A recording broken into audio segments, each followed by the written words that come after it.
Ayun, magandang araw mga kalikot. So, meron tayong idadiagnose ngayon na motor. Click 125 version 2, limit changer.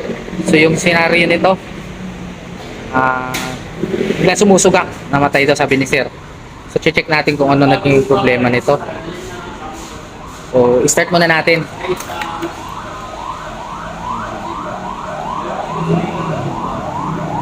Start na. Start na. Yan, so na-start na yung unit.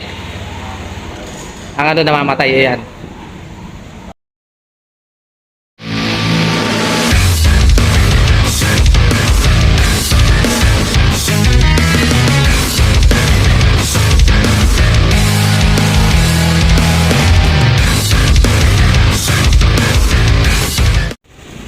So check natin yung idle.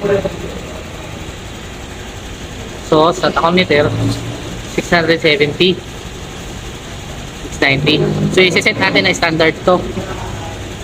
Kung magiging ganun pa rin. Ano?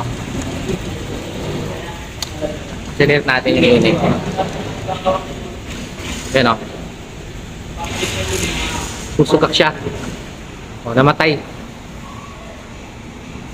Sige, start natin ulit. Yan. Tayo ulit natin. Yan. Yan, namamatay. So, i-diagnose natin. Check natin kung ano yung problema. So, yan mga kalikot. I-try natin i-diagnose. So, kinabitan ko ng SCS connector. Ano? Check natin kung may trouble yung unit.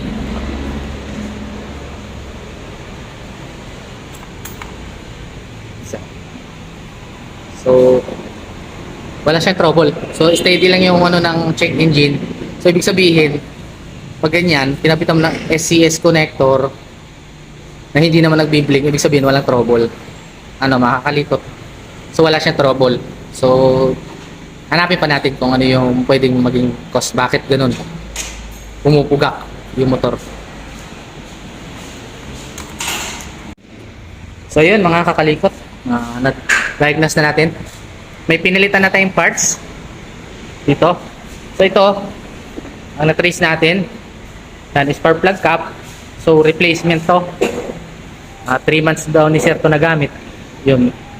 Bigla na lang siyang sumugak. So yan.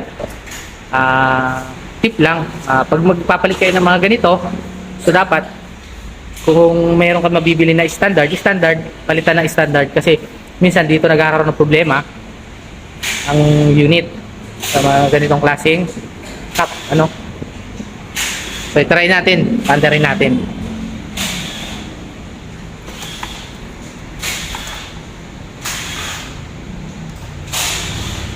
Yan. Try natin i-accelerate. Bomba natin ng konti. Yan. So okay na. Yun lang pala naging dahilan kung bakit sumusugak yung motor ni sir, yung spark plug cap. So yun lang, hanggang dito lang mga kakalikot. Alright.